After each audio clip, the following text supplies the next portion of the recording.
The telemetry engineer had spent 40 years in silence. In the late 1970s, as a young woman in her 20s, Lakshmi Rao had been one of the few female engineers recruited to India's fledgling space program. Her work involved writing the foundational algorithms for satellite orbital prediction and real-time telemetry correction, equations that ensured a satellite, once launched, remained in stable orbit rather than spiraling into the atmosphere. Her handwritten calculations, meticulously derived on graph paper, formed the backbone of the Rohini satellite series, India's first indigenous attempts at orbital insertion. But when her son, Vikram, was born, Lakshmi's career was quietly terminated. The program's leadership deemed it incompatible with motherhood. She was thanked for her contributions, her security clearance revoked, and her name systematically erased from official records. Lakshmi accepted it without protest.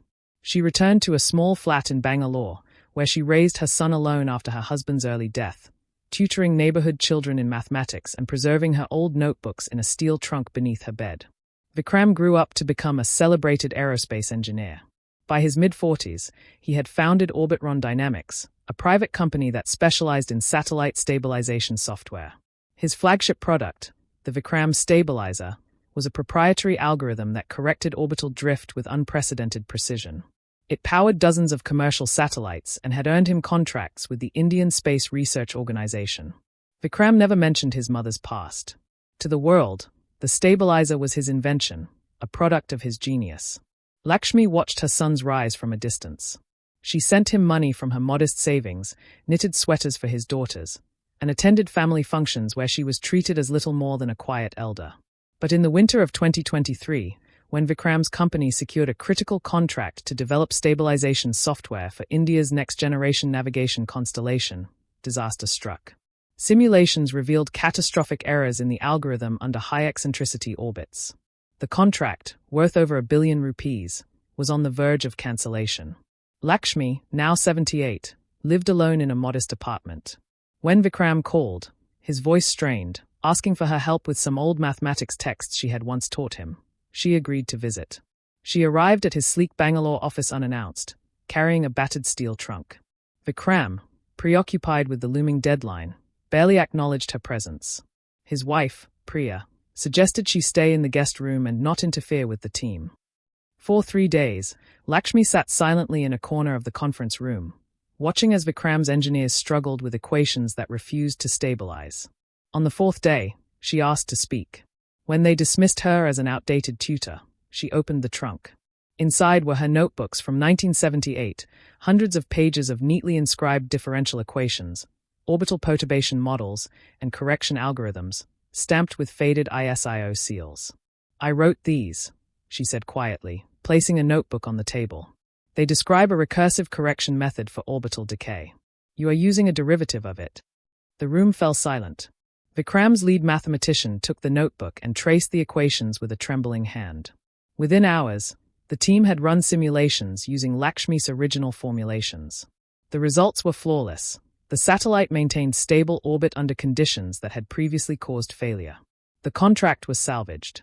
But triumph was fleeting. Emboldened, Lakshmi began examining Orbitron's proprietary software. The similarities were unmistakable. The Vikram stabilizer's core perturbation model was not merely inspired by her work. It was her work, transcribed almost verbatim into modern notation. Vikram had taken her notebooks during his college years, copied their mathematical structure, and built his company upon it without attribution. Confronted, Vikram deflected. "You never published. It wasn't documented. I refined it, made it practical. This is business." Lakshmi did not argue. Instead, she withdrew.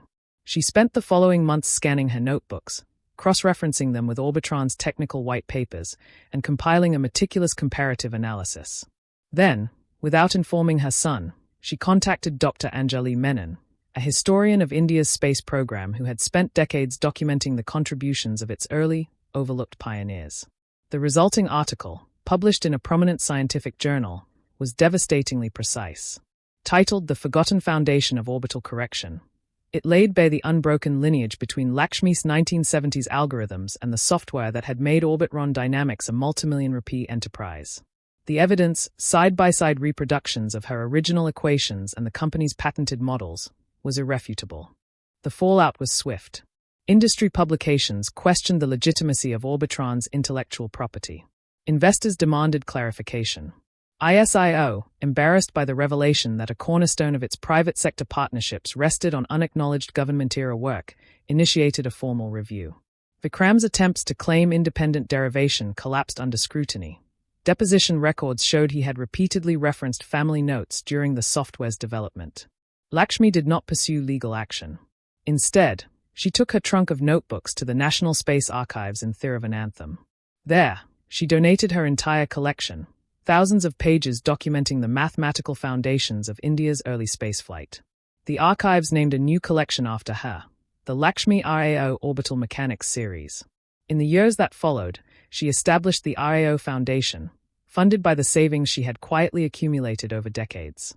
The foundation provided full scholarships and research grants exclusively to women pursuing advanced degrees in astrodynamics and control systems, women who, like her, might otherwise be forced to abandon their work for family obligations.